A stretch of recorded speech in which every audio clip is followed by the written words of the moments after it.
A FIFA está em chamas esta semana, e quase nada disso tem a ver com o que acontece dentro das quatro linhas. Um único jogo do Mundial em Atlanta abriu uma fissura muito maior, uma tempestade política que agora envolve o Parlamento Europeu, advogados de direitos humanos, o presidente dos Estados Unidos e, talvez, até o Comitê Olímpico Internacional. O que começou como uma reviravolta louca num jogo de futebol transformou-se numa das lutas de poder mais confusas que o desporto global viu em mais de uma década. Foi aqui que tudo começou. A 7 de julho de 2026, dentro do Mercedes-Benz Stadium, a Argentina perdia por 2 gols contra o Egito quando faltavam pouco mais de 20 minutos para o fim.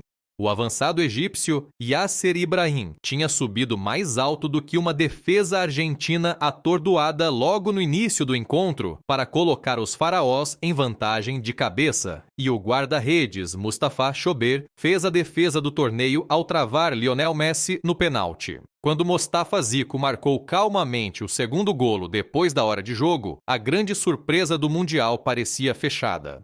Os adeptos egípcios já imaginavam uma qualificação inédita de uma nação africana para os quartos de final contra os campeões em título. Depois, em apenas 15 minutos de jogo, todo o torneio virou do avesso. A Argentina marcou 3 vezes, com o golo da vitória a chegar por Enzo Fernandes, já bem dentro dos descontos, e saiu dali com uma vitória por 3-2 que será repetida durante anos. Teve tudo o que um adepto de futebol podia querer: nervo, caos, sofrimento e um final que parecia quase demasiado dramático para ser real. Mas na manhã seguinte, o ambiente mudou drasticamente. Os jogadores e a equipa técnica do Egito apareceram em força e não estavam a falar de oportunidades desperdiçadas, estavam a falar do árbitro. O selecionador Hossam Hassan disse sem rodeios aos jornalistas que a sua equipa tinha sido roubada, afirmando que não houve respeito nem fair play para com os seus jogadores. Apontou para um golo anulado depois de uma revisão de vídeo ter assinalado uma falta muito antes na construção da jogada, além de um puxão de camisola dentro da área, antes do golo da vitória da Argentina, que o vídeo-árbitro nem sequer analisou. Hassan disse que não voltaria a ver o resto do torneio por puro nojo.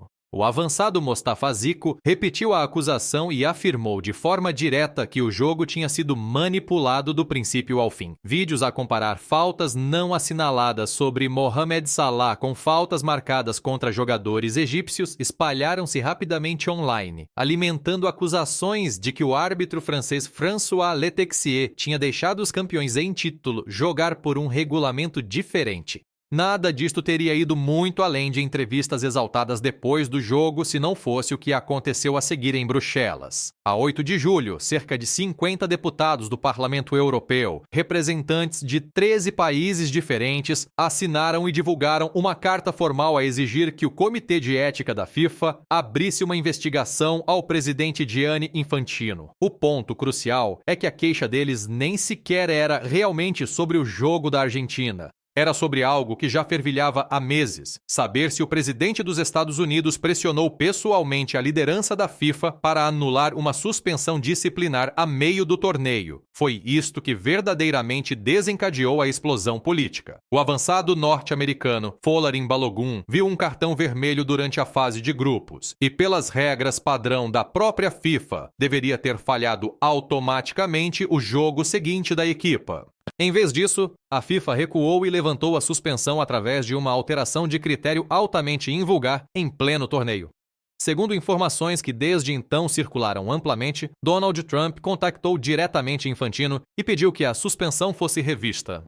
Os eurodeputados Barry Andrews, Lara Walters e Niels Fuglsang divulgaram uma declaração conjunta a chamar a reversão, nas suas palavras, uma vergonha e uma perversão da justiça. Esta semana, 35 membros do Parlamento Europeu já juntaram os seus nomes ao movimento que pede uma investigação ética formal. Se essa fosse a única polêmica na secretária de Infantino, já seria uma dor de cabeça séria. Mas não é. Os legisladores e a Organização de Direitos Humanos Fair Square também estão a pressionar a FIFA para reabrir uma queixa antiga ligada à cerimônia do sorteio do Mundial realizada no Kennedy Center, em Washington, em dezembro de 2025. Durante esse evento, Infantino apresentou um prêmio totalmente novo, chamado Prêmio da Paz da FIFA, alegadamente sem o submeter primeiro à aprovação do Conselho da FIFA. e entregou o primeiro ao presidente Trump. Representantes dos países co-anfitriões, México e Canadá, estavam por perto enquanto o troféu banhado a ouro mudava de mãos. A Fair Square argumenta que aquele momento violou o artigo 15 do próprio Código de Ética da FIFA, a regra criada para impedir dirigentes de usarem o seu cargo para promover uma figura política ou uma agenda política. Na altura, apenas a Federação Norueguesa de Futebol aceitou apoiar publicamente essa queixa. Agora que a situação de Balogun reacendeu o debate, mais de 3 dezenas de legisladores europeus exigem respostas nas duas frentes ao mesmo tempo. Relatos vindos da Coreia do Sul esta semana sugerem que a pressão sobre Infantino pode não ficar limitada aos políticos europeus. Alguns meios indicam agora que figuras ligadas ao Comitê Olímpico Internacional começaram a fazer as suas próprias perguntas sobre interferência política dentro da FIFA, preocupadas com a possibilidade de um precedente em que um chefe de Estado em funções influencia a disciplina de um torneio contaminar a forma como se espera que outros organismos desportivos globais operem. Convém ser claro, este ângulo do COIN ainda chega através de relatos em segunda mão, não de uma declaração oficial, por isso deve ser tratado como uma linha emergente e não como um facto confirmado. A FIFA, por seu lado, ficou invulgarmente silenciosa. Infantino, que normalmente gosta de se defender em público e raramente foge de uma câmara, praticamente desapareceu desde que a Carta do Parlamento Europeu se tornou pública. Esse silêncio é relevante porque a FIFA tem sido historicamente agressiva na defesa da sua independência, ameaçando muitas vezes suspender federações nacionais sempre que vê governos a interferir nos assuntos do futebol. Mas há uma diferença enorme entre disciplinar uma federação mais pequena e comprar uma guerra com as maiores potências futebolísticas da Europa Ocidental. Suspender associações de países como Alemanha, França ou Inglaterra por causa desta disputa seria quase impensável, e a FIFA sabe disso. Dentro do campo, o debate sobre justiça desportiva não arrefeceu. Adeptos e comentadores que voltaram a analisar os jogos anteriores da Argentina recuperaram outras decisões no limite, incluindo um empurrão dentro da área contra a Argélia, que muitos acreditam que deveria ter dado cartão vermelho, mas que foi simplesmente ignorado. Havendo ou não um padrão coordenado, a acumulação de lances apertados, sempre a cair para o mesmo lado, convenceu uma fatia crescente do mundo do futebol de que algo não está certo, até entre pessoas que insistem que normalmente não acreditam em teorias da conspiração sobre jogos combinados. Também existe uma camada comercial em tudo isto, e os críticos dizem que ela não pode ser separada da política. Os legisladores que impulsionam a queixa ética chamaram atenção, em particular, para a lista cada vez maior de patrocinadores apoiados por estados na FIFA. Sobretudo, a enorme parceria com a Aramco, da Arábia Saudita, descrita por analistas da indústria como um dos acordos de patrocínio mais ricos da história do desporto. Para os críticos de Infantino, negócios como esse não são apenas rotina comercial. São vistos como prova de que o dinheiro e o acesso político estão a aproximar-se cada vez mais do centro de decisões que deveriam ser tomadas exclusivamente com base no mérito desportivo. Quando os legisladores alinham a cronologia lado a lado, a torrente de dinheiro de patrocínios ligados a estados, o caminho diplomático suave para receber o Mundial de 2034, a cena invulgar em Washington e as polêmicas de arbitragem em torno da Argentina, argumentam que tudo pinta uma imagem ligada, não uma série de coincidências sem relação.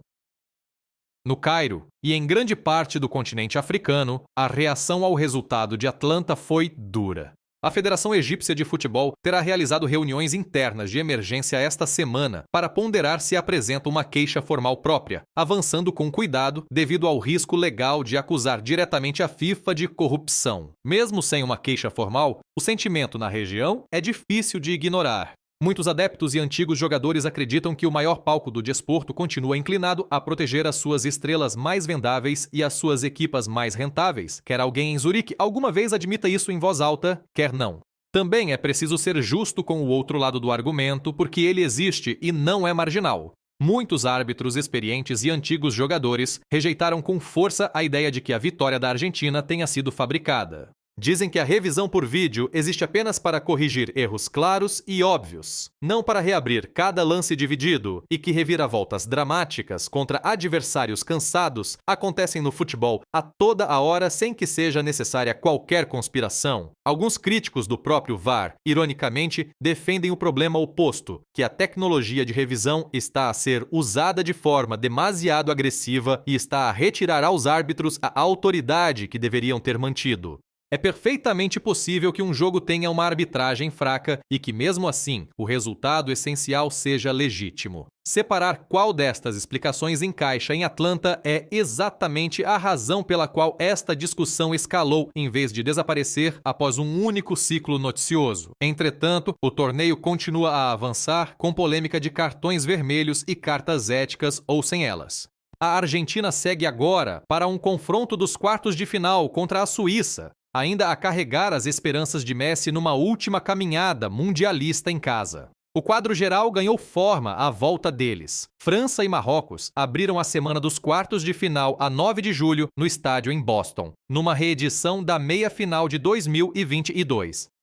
Espanha e Bélgica encontram-se em Los Angeles no dia seguinte. Miami e Kansas City fecham a ronda no sábado, 11 de julho, com uma jornada dupla que decidirá os dois últimos semifinalistas. Noruega e Inglaterra também carimbaram o bilhete para os 8 finalistas, o que significa que esta fase do torneio oferece alguns dos confrontos mais cheios de estrelas que o futebol pode dar, mesmo enquanto pairam dúvidas sobre se todos os resultados pelo caminho foram decididos apenas pelo que aconteceu no relvado. É exatamente essa tensão que torna este momento da história do Mundial tão estranho de assimilar. Por um lado, o produto dentro de campo tem sido sensacional. Reviravoltas, surpresas, penaltis falhados, cabeceamentos incríveis de seleções menos cotadas. Este torneio entregou um drama de que os adeptos de futebol vão falar durante anos. Por outro lado, a organização que dirige todo o espetáculo enfrenta agora a pressão política formal em duas frentes separadas ao mesmo tempo, além de rumores de escrutínio externo por parte de responsáveis olímpicos e de uma estrutura de patrocínios que, segundo os críticos, prende cada vez mais o organismo máximo do futebol ao dinheiro estatal e à troca de favores políticos. Então, onde é que isto deixa os adeptos que assistem de casa? Num lugar desconfortável, honestamente. Um golo da vitória no último minuto ainda pode parecer mágico naquele instante, mas é difícil separar totalmente essa sensação do ruído que existe por baixo quando se sabe que 50, depois 35 e depois dezenas de outros legisladores europeus acreditam que o homem que dirige o torneio pode ter deixado a pressão política entrar diretamente em decisões que deveriam ser tratadas apenas pelas regras. Junte-se a isso um prêmio da paz entregue a um presidente norte-americano em funções durante um sorteio do Mundial, uma suspensão revertida a meio do torneio com rasto até uma chamada da Casa Branca e uma linha de patrocínios carregada de dinheiro apoiado por estados. E começa a perceber-se por que razão os críticos descrevem isto como mais do que uma polêmica de um só jogo. Algumas vozes no mundo do futebol enquadram isto como o maior teste à credibilidade da FIFA, desde que o escândalo de corrupção de Sepp Blatter explodiu há uma década, quando o Parlamento Europeu fez um movimento igualmente raro ao pedir que um presidente da FIFA em funções se demitisse. Outros acham a comparação exagerada, argumentando que a reversão de um cartão vermelho e uma cerimônia de troféu embaraçosa não estão nem perto da escala dos subornos e comissões ilegais que abalaram a FIFA naquela altura. Os dois campos concordam numa coisa. Porém, a pressão que se acumula agora em torno de Infantino não vai desaparecer em silêncio e está a chegar no meio do Mundial mais visto da história, organizado entre Estados Unidos, México e Canadá. Aconteça o que acontecer com a investigação do Comitê de Ética, e seja qual for a decisão da Federação Suíça, da Federação Alemã ou de qualquer outra sobre essa carta do Parlamento Europeu, uma coisa parece certa. Este Mundial será lembrado por muito mais do que golos e resultados. Será lembrado como o torneio em que política, dinheiro e futebol colidiram em plena vista pública, obrigando adeptos em todo o mundo a fazer uma pergunta desconfortável. Quando os interesses chegam tão alto, alguém ainda está apenas a ver um jogo? Voltemos um pouco atrás e expliquemos quem é realmente Gianni Infantino, porque a sua história ajuda a entender por que esta luta se tornou tão pessoal. Assumiu a presidência da FIFA em 2016. Logo depois de o escândalo de corrupção da era Blatter ter destruído a credibilidade da organização, e provocado uma vaga de detenções, demissões e processos criminais em vários países. Infantino deveria ser o candidato reformista, o homem que limparia a casa e devolveria confiança a uma instituição que se tinha tornado motivo de chacota por causa da corrupção. Durante anos, apoiou-se fortemente nessa imagem, expandindo o Mundial, aumentando as receitas da FIFA e apresentando-se como um estadista global mais do que como um burocrata. Os críticos dizem agora que, algures pelo caminho, essa marca de estadista azedou para algo mais próximo de negociação política. E os acontecimentos desta última semana são a primeira prova nesse argumento. A situação de Balogun também merece uma análise mais próxima, porque no papel parece quase pequena demais para desencadear um escândalo internacional. Um cartão vermelho durante a fase de grupos deve trazer uma suspensão automática de um jogo ao abrigo do código disciplinar existente da FIFA, ponto final, sem um processo de recurso incorporado para uma expulsão padrão desse tipo. Essa regra existe precisamente para evitar o tipo de situação que acabou de acontecer. O maior mercado comercial de uma equipa a pressionar para manter o seu jogador principal em campo, quando se soube que a suspensão tinha sido levantada através do que, na prática, equivalia a uma intervenção executiva. E isso não irritou apenas adeptos neutros. Alarmou federações que há anos pressionam a FIFA para tornar o seu processo disciplinar mais consistente e menos sujeito à influência de bastidores. Se uma chamada de um chefe de Estado pode desfazer uma suspensão clara a meio de um torneio, muitos responsáveis perguntam agora que outras regras poderiam dobrar-se da mesma forma com peso político suficiente por trás do pedido. A cobertura sobre a própria chamada foi tratada com cuidado pela maioria dos meios e por bons motivos. Ninguém divulgou uma transcrição e a FIFA não apresentou uma explicação pública detalhada sobre o que foi exatamente dito entre Infantino e a Casa Branca. O que vários meios relataram de forma consistente é que o contacto ocorreu por volta do momento em que a reversão aconteceu e que os legisladores europeus consideram o calendário conveniente demais para ser ignorado, até que o Comitê de Ética da FIFA abra efetivamente um processo e publique conclusões. A natureza precisa do que foi dito permanece, com justiça, na categoria de uma acusação séria e não de um facto provado. Essa distinção importa. E é exatamente essa distinção que os legisladores exigem que a FIFA investigue formalmente, em vez de simplesmente afastar. Também vale a pena ficar um pouco mais no acordo de patrocínio da Aramco, já que ele surge repetidamente como prova de apoio na queixa mais ampla contra o estilo de liderança de Infantino. A gigante petrolífera estatal da Arábia Saudita tornou-se uma grande parceira da FIFA num acordo que terá um valor de centenas de milhões de dólares, fazendo dele um dos maiores contratos de patrocínio da história do desporto organizado. Grupos de direitos humanos levantaram preocupações quase de imediato, apontando para o historial da Arábia Saudita em matéria de direitos humanos e questionando se os compromissos declarados da FIFA com responsabilidade e transparência podem coexistir com dinheiro de patrocínio a fluir diretamente de uma petrolífera estatal.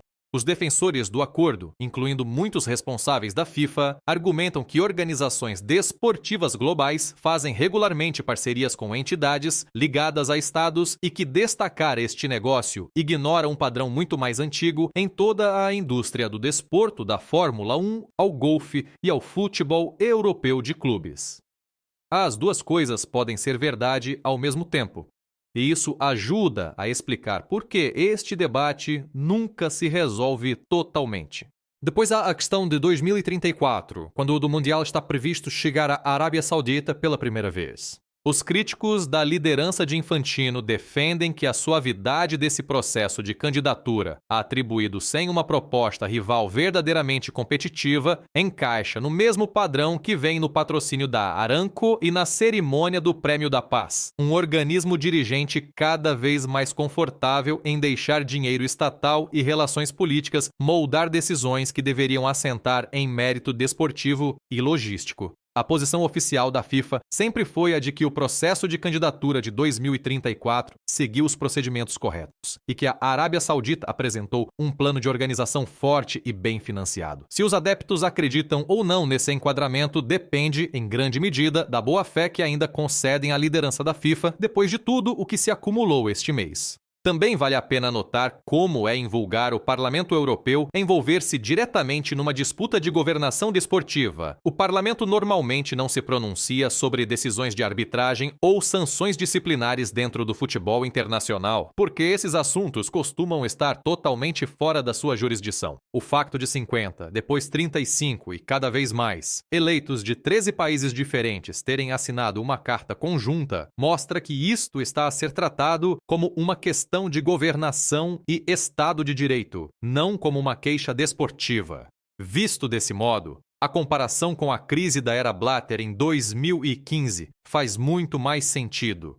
Nessa altura, os legisladores não estavam indignados por causa de um fora de jogo mal assinalado. E estavam indignados porque redes internacionais de subornos e comissões ilegais tinham aparentemente apodrecido a organização por dentro e usaram a pressão política como uma das poucas ferramentas disponíveis para forçar mudança numa organização que, de outro modo, quase não responde perante ninguém. Se a situação atual chega ao mesmo nível, é exatamente a pergunta que divide adeptos e jornalistas de futebol neste momento. No terreno, no Egito, há também um contexto mais amplo que merece ser referido. Este deveria ser um torneio marcante para o futebol africano em geral, com várias seleções do continente a superar claramente as expectativas durante a fase de grupos e nas eliminatórias. O Egito chegar aos oitavos de final e levar os campeões em título até a beira da eliminação já estava a ser celebrado como uma das histórias mais fortes do torneio antes mesmo do apito final. Esse contexto ajuda a explicar por que o desfecho doeu tanto em toda a região. Não foi apenas uma derrota. Para muitos adeptos e comentadores dali, pareceu um teto de vidro a voltar a fechar-se exatamente quando parecia estar prestes a partir-se. Nada disto impediu os adeptos comuns de continuarem a discutir o assunto online, para o bem e para o mal. Vídeos que comparam faltas individuais, revisões individuais do VAR e cartões amarelos individuais continuam a circular com cada lado a puxar a repetição específica que sustenta a sua versão dos acontecimentos. Alguns adeptos insistem que nada disto prova mais do que a inconsistência normal da arbitragem, o mesmo tipo de inconsistência que aparece em praticamente todos os jogos de alto risco já disputados. Outros insistem que a acumulação de lances no limite sempre a cair para um lado, combinada com tudo o que agora vem a público sobre a chamada de Trump e a cerimônia do Prêmio da Paz, é exatamente o tipo de padrão que merece uma investigação real e não um encolher de ombros. Os dois argumentos vão continuar a circular até, e provavelmente muito depois, de o Comitê de Ética tomar qualquer decisão. Por agora, o Mundial continua a avançar dentro do calendário e essa talvez seja a parte mais estranha de toda esta história. Milhões de adeptos nos Estados Unidos, no México e no Canadá continuam a encher estádios, a comprar camisolas, a ligar a televisão todas as noites, mesmo enquanto a credibilidade da organização que comanda todo o evento é desmontada em tempo real pelos representantes eleitos do seu próprio continente. O futebol já atravessou muitos escândalos antes e continuou, ainda assim, a atrair multidões recorde. Se este caso vai realmente mudar alguma coisa de forma estrutural dentro da FIFA, ou se será apenas mais uma manchete que desaparece quando o troféu for levantado dentro de algumas semanas, continua a ser uma pergunta em aberto que ninguém consegue responder ainda.